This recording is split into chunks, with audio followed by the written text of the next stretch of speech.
죄의 실상 그리고 하나님의 방법. 창세기 3장 14절부터 19절 말씀입니다.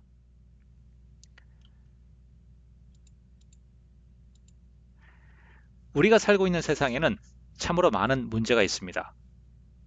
환경의 문제, 그리고 기아, 굶어 죽는 문제, 그리고 에너지의 문제, 그리고 물도, 그리고 공기도 오염되고, 요즘에는 코로나 때문에 더 많은 사람들이 질병에 걸려서 고생하고 있죠. 그리고 이혼하는 가정, 깨어진 관계들, 그리고 또한 사회적 불평등의 문제, 너무나 많은 문제들이 있습니다. 그런데 우리가 알지 못하는, 아니, 우리가 인식하지 못하는 가장 심각한 문제가 바로 무엇입니까? 그것은 사망의 문제인 것입니다. 근데 사람들은 이 사망의 문제를 가장 심각한 문제라고 생각하지 않아요. 왜냐하면 아주 옛날부터 이 문제가 우리에게 있어 왔기 때문이죠.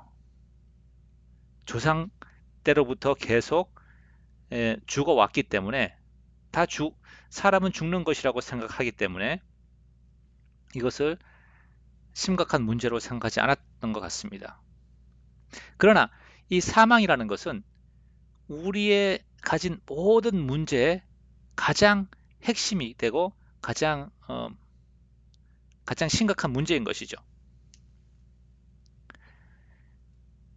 사망을 비롯하여 일어난 많은 문제로 인해서 우리는 하나님의 선하심을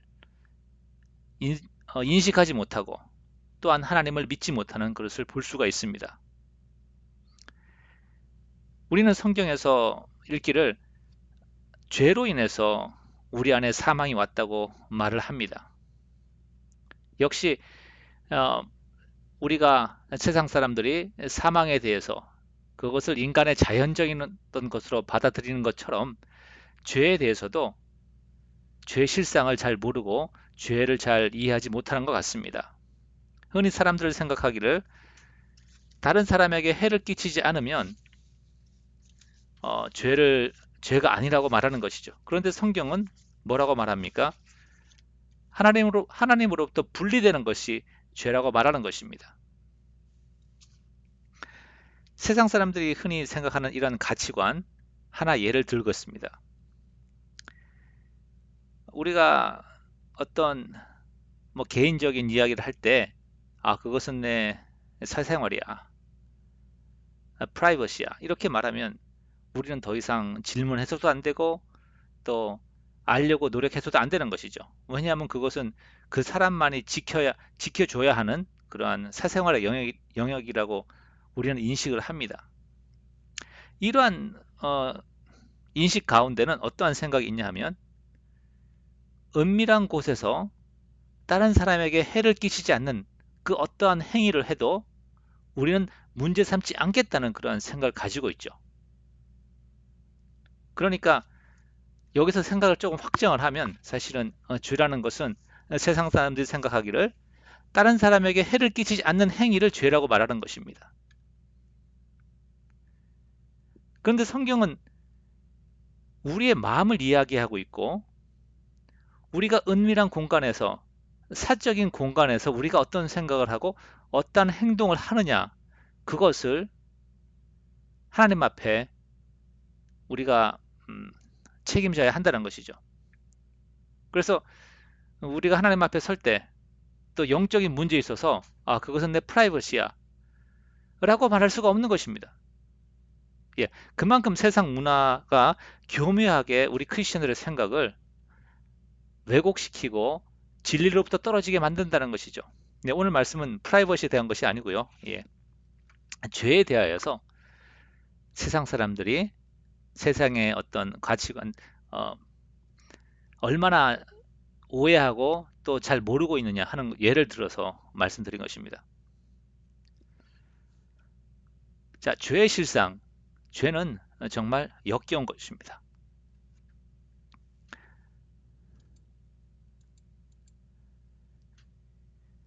아담이 선악과를 먹은 다음에 하나님이 찾아오셔서 말씀합니다. 아담아, 네가 어디 있느냐? 아담이 이렇게 말합니다. 제가요, 발가벗어서 부끄러워서 숨었습니다. 11절에 3장 11절 가라사대 누가 너의 벗었음을 내게 고하였느냐 내가 너더러 먹지 말라 명한 그 나무 실과를 내가 먹었느냐. 아담이 여기서 한 번 더 발뺌을 할 수 있었겠지만 아니요 안 먹었습니다라고 할 수 있겠지만 하나님이 다 아시는 것 같아요. 그래서 할 수 없이 대답을 합니다. 아담이 가로되 하나님께서 당신이 주셔서 나와 함께 하게 하신 여자 그가 그 나무 실과를 내게 주므로 내가 먹었나이다. 여인에게 핑계를 대고 그리고 또 궁극적으로 그 여인을 주신 하나님께 핑계 대는 것이죠. 그러니까 잘못이 거기 있다고. 그러니까 하나님, 당신도 이 문제에 대해서 완전히 자유롭지 못합니다. 뭐 이렇게 얘기하는 것이죠. 사실 이것이 우리가 늘 하는 행동입니다. 예. 그 말은 우리도 선악과를 먹은 아담의 후손이고 죄인이라는 것이죠. 자, 이것이 바로 그래도 나는 옳아. 내가 이렇게 한 행동에는 나 나름대로 이유가 있어. 라고 하는 자기의라는 것입니다. 그래서 이 자기의라는 것은 하나님의 형상으로 지음받은 놀라운 그러한 영광을 자기 변명과 핑계와 다른 사람에게 책임을 전가하는 그러한 추악한 모습으로 역겨운 모습으로 바꾸게 되는 것입니다. 그래서 자기의라는 죄의 모습은 네, 뱀의 모습과도 같지 않을까 생각을 합니다. 그리고 이 죄는 역겨움과 동시에 가장 악한 것입니다. 하나님께서 만드신 모든 선한 것을 악한 것으로 만들어 버렸습니다.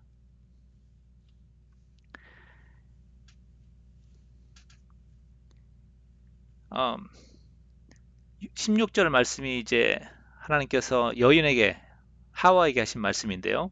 너는 남편을 사모하고 혹은 뭐 다른 번역을 보면 남편을 통제하기를 원하고 남편은 너를 다스릴 것이니라 하시고 이것이 뭐 전형적인 그런 부부의 관계를 보는 것 같아요.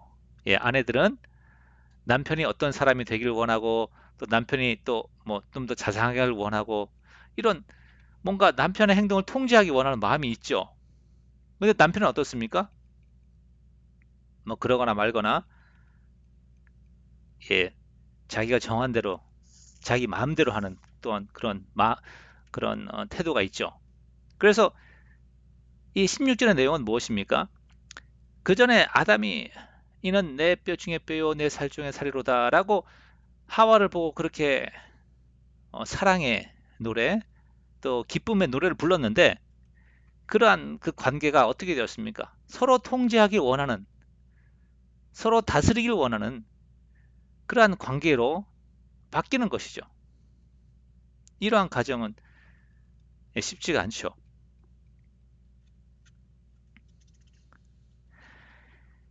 자, 우리가 모든 좋은 곳에는 어쩌면 유효 기간이라는 게 있어요.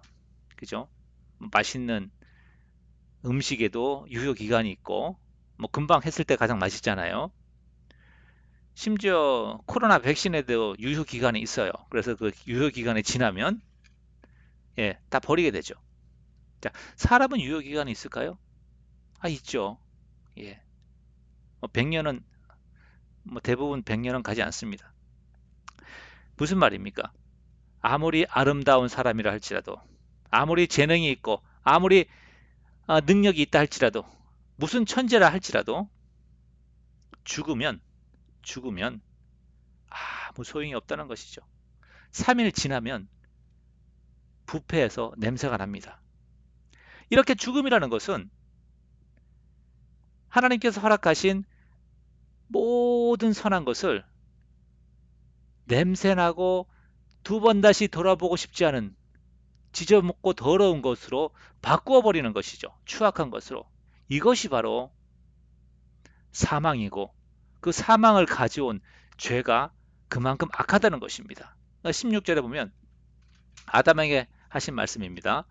너는 먼지이니 먼지로 돌아갈 것이니라 하시니라. 예, 히브리 성경에 보면 예, 흙이 아닌 먼지로 표현되어 있습니다. 얼마나 하나님의 형상으로 지음받은 그 인간이 죄로 인해서 아무것도 아닌 그냥 먼지로 돌아가는 것. 그만큼 죄는 악하다는 것이죠. 뱀처럼 역겹고 사망처럼 악한 것. 그것이 바로 죄인 것입니다. 그런데 많은 사람들이 이것을 이해를 못합니다. 인생이 불행하고 또 슬프고 또 기쁨이 없는 그 원인을 내가 돈이 없어서 그렇다. 혹은 내가 사람을 잘못 만나서 그렇다. 혹은 내가 유전자를 나쁜 유전자를 받아서 그렇다. 이런 식으로 생각을 해요. 그러나 문제는 무엇입니까?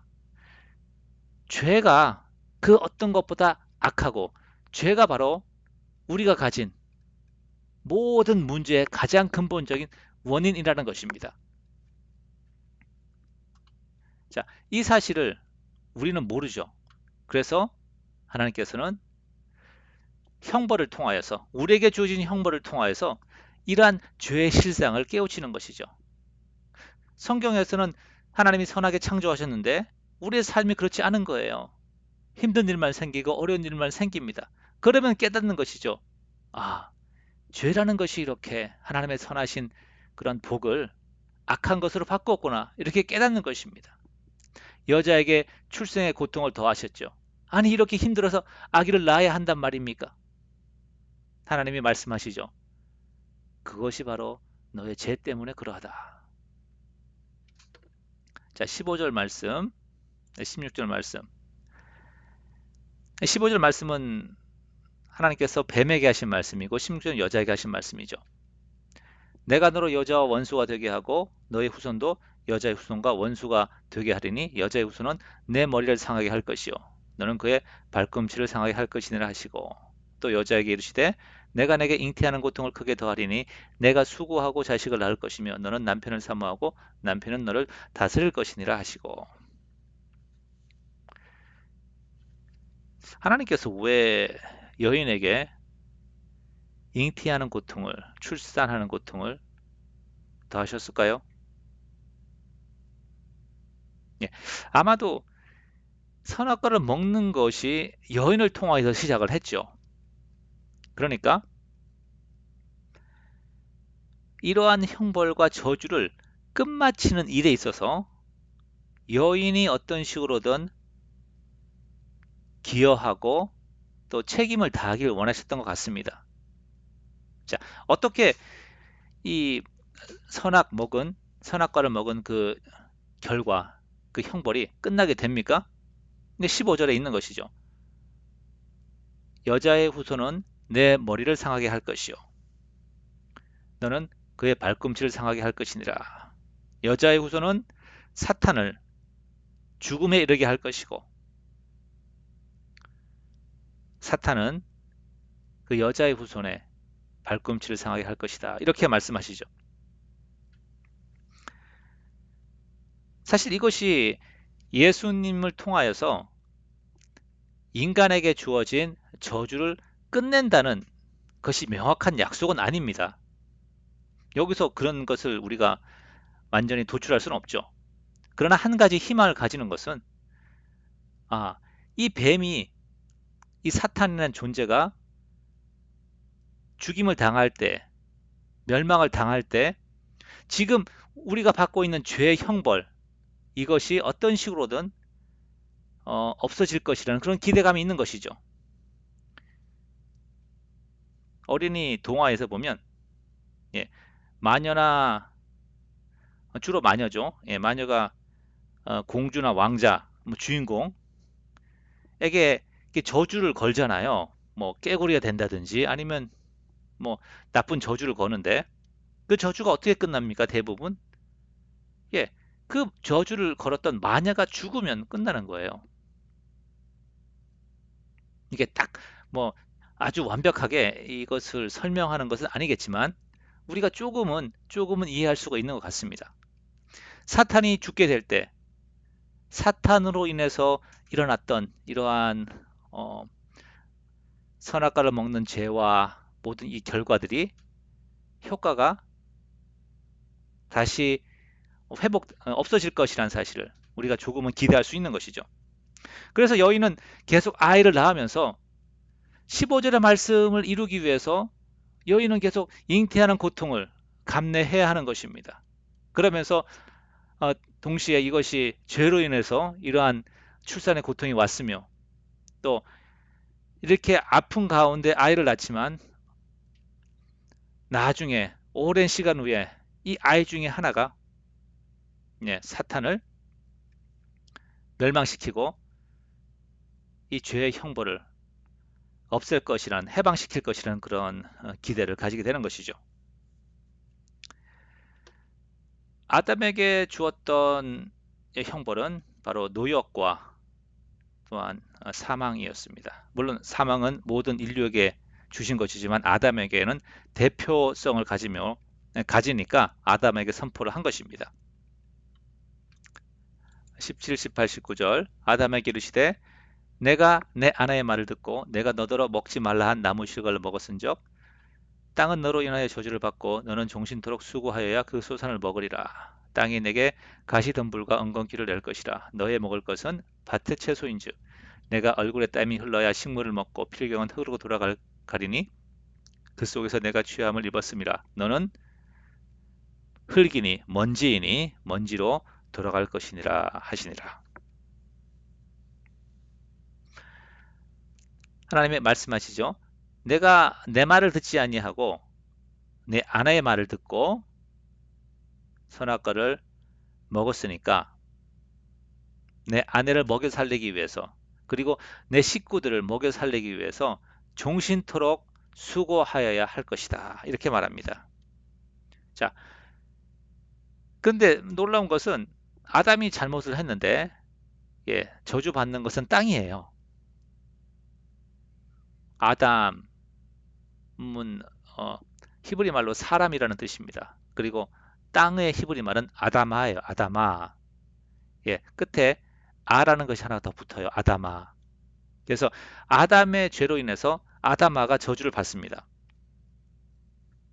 그러면서 땅이 가시덤불과 엉겅퀴를 낼 것이다. 잡초를 내고 여기 워싱턴 지역에 블랙베리가 아주 여기저기 많이 있습니다. 근데 그건 뭐 내도 끝없이 자랍니다. 이렇게 비료 줄 필요가 없어요. 잡초는 어디서 씨가 날라왔는지 그냥 자라는 것이 잡초예요.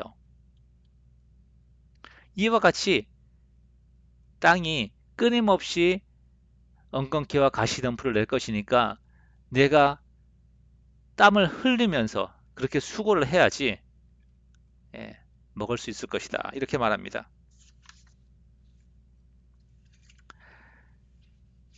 인간의 첫 번째 죄는 먹는 것으로부터 왔습니다.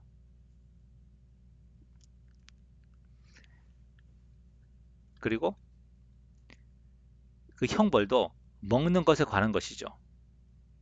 그러면서 본인의 정체성이 식물을 먹어야 살아갈 수 있는 피조물이라는 사실을 잊지 않도록 하는 것입니다. 그리고 궁극적으로 흙으로 돌아간다는 사실, 먼지로 돌아간다는 사실을 통하여서 나는 피조물이구나 라는 사실을, 나는 무에서 왔구나 라는 사실을 계속 깨닫게 되는 것입니다. 이것이 하나님께서 아담에게 이러한 형벌을 주신 목적인 것이죠. 깨달음을 주시기 위해서. 자, 그런데 많은 사람들이 노동하는 걸 싫어하고 특별히 몸 쓰는 것을 싫어하죠. 그래서 쉽게 돈을 버는 방법. 뭐 어떤 분은 말하기를 나는 40만 살까지만 일하고 충분히 돈을 벌어서 은퇴한 다음에 내 하고 싶은 대로 하겠다. 과연 행복할까요? 행복하지 않다고는 말할 수 없겠습니다만은 하나님께서 우리에게 주신 그러한 형벌, 어찌 보면 수고의 그러한 시간들을 통하여서 우리가 깨닫기 원하는 것이 바로 있습니다. 내가 죄인이란 사실, 그리고 나에게는 죽음으로부터 나를 구할 메시아가 필요하다는 사실을 깨닫기 원하는 것이죠. 그런데 쉽게 돈을 벌고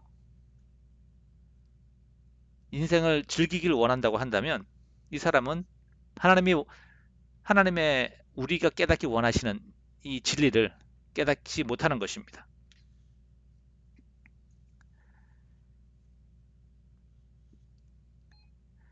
아, 제가 나이가 들어가면서 이제 거울을 보게 되면 흰머리도 많이 보이고, 예, 나이가 들은 모습이 나타나요. 즐겁진 않지만, 근데 그걸 보면서 느끼는 것이, 아, 그렇구나. 나는 죄인이구나. 그러면서 조금은 겸손해지는 효과가 있습니다. 예. 그런데 이제 자기가 나이가 드는 것을 보면서, 아, 그래. 나이 드는 거 싫어. 어떻게든 머리도 좀 더 염색하고 또 보톡스도 하고 뭐 이렇게 저렇게 해서 좀 젊어 보이려고 한다고 한단 말이죠. 뭐 그것이 나쁘다는 것이 아니고 너무나 그렇게 가게 되면 스스로 착각을 하게 되는 것입니다. 나는 아직도 젊어. 나는 힘이 있어. 이런 것이 자기도 모르게 내 마음속에 있는 자기 의로움을 부추기는 것이죠. 지혜롭지 못한 것입니다. 하나님이 우리에게 허락하신 그런 형벌, 늙어가는 것, 죽음으로 향하여 가는 나의 하루하루의 어떤 그 시간들, 그것을 담담히 받아들이면서 내가 죄인이라는 사실을 깊이 깨닫기 바랍니다. 자, 그러면 하나님께서 이러한 그런 형벌을 통하여서 무엇을 이루기를 원하실까요? 그것이 정말 중요한 것입니다. 그렇지 않으면 하나님, 어차피 죽을 인생 왜 이렇게 힘들게 하시고 그냥 단번에 데려가시지? 왜 힘들게 하십니까? 그렇게 불평할 수가 있죠. 근데 하나님의 의도는 무엇입니까? 바로 우리를 구원하시기 위한 것이죠. 하나님은 우리의 부끄러움을 덮어주기를 원하십니다. 21절 여호와 하나님이 아담과 그 아내를 위하여 가죽 옷을 지어 입히시니라. 하나님은 그래 아담 네가 벌거벗었다는 사실 이제 알았어? 너는 별거 아니야. 너는 그냥 벌거벗은 고기 덩어리에 불과해. 그런데 하나님처럼 되겠다고? 그래 평생 너 벌거벗은 몸을 보면서 반성해. 라고 하지 않으시는 거죠. 그래 이제 깨달았니? 근데 벌거벗은 채로 평생 살아가기 쉽지 않을 거야. 내가 가죽옷을 지어서 그 너의 수치를 덮어줄게. 라고 하시는 게 우리 하나님이십니다. 하나님은 그 선악과를 먹은 것은 아담과 하와예요. 그런데 저주를 받은 것은 뱀, 그렇죠. 뱀은 저주받아 마땅합니다. 아주 나쁜 놈이에요. 그런데 애꿎은 땅이 저주를 받았습니다.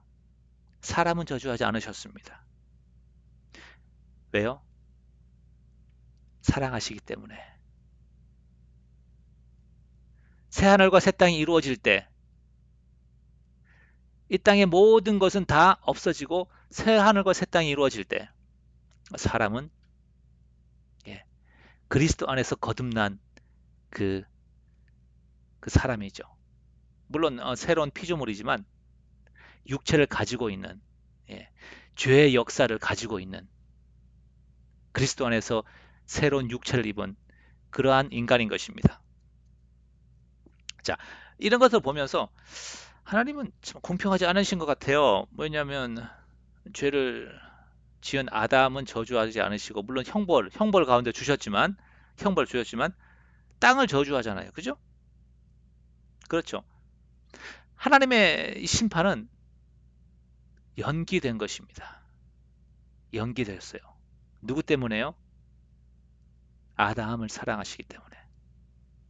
언제까지 마냥 연기될 수는 없잖아요. 그럼 하나님은 공의롭지 않으시니까요.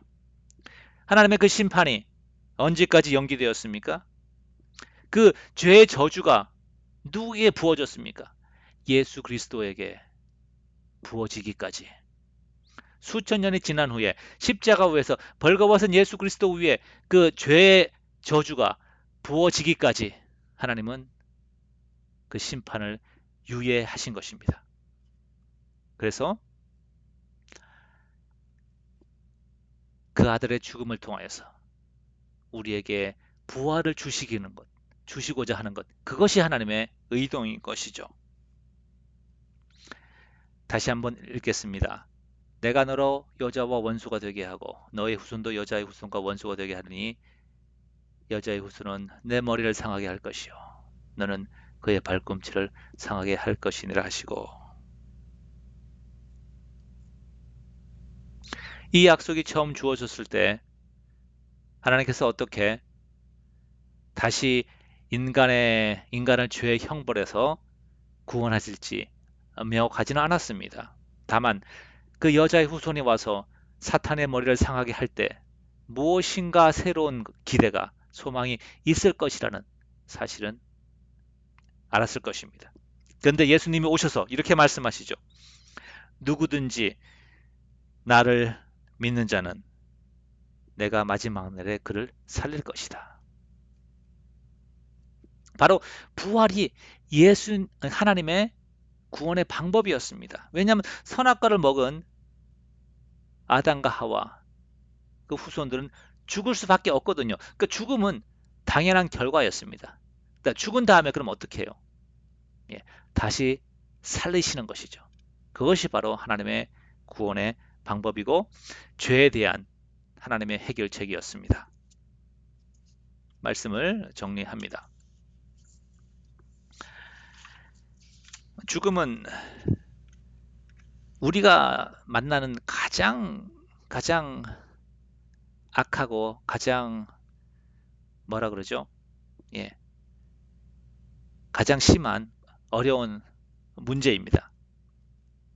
그리고 죄가 바로 죽음의 원인인 것이죠. 그러므로 우리의 모든 우리의 모든 문제의 원인은, 근본적인 문제는 죄인 것입니다. 뭐 돈이 없어서 불행한 것이 아니고, 못생겨서 슬픈 것이 아니고, 바로 우리 마음속에 자기의라는 죄가 있기 때문에 내가 못생긴 게 기분 나쁜 거예요. 예.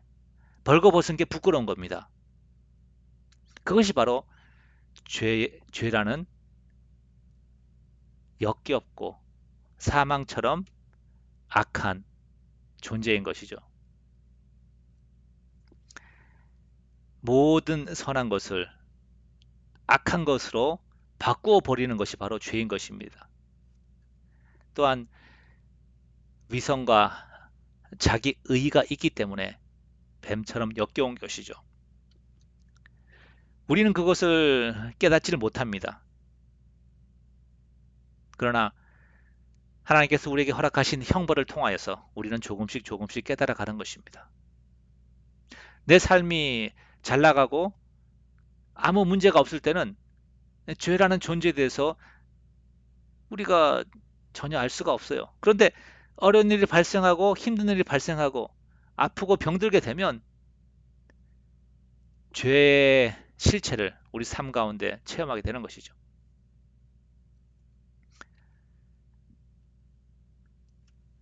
우리에게 허락하신 형벌을 묵묵히 감당하는 가운데 부활이라는 하나님의 구원, 하나님의 선하신 의도를 의지하시고 구하시기 바랍니다. 기억하십시오. 하나님은 아담과 하와의 부끄러움을 가죽옷을 지어서 덮으셨습니다. 어떤 신학자는 이 가죽옷을 예수 그리스도의 희생이라고 또 말을 합니다. 저는 개인적으로 조금 멀리 간 것 같습니다. 그것은. 네, 감사합니다.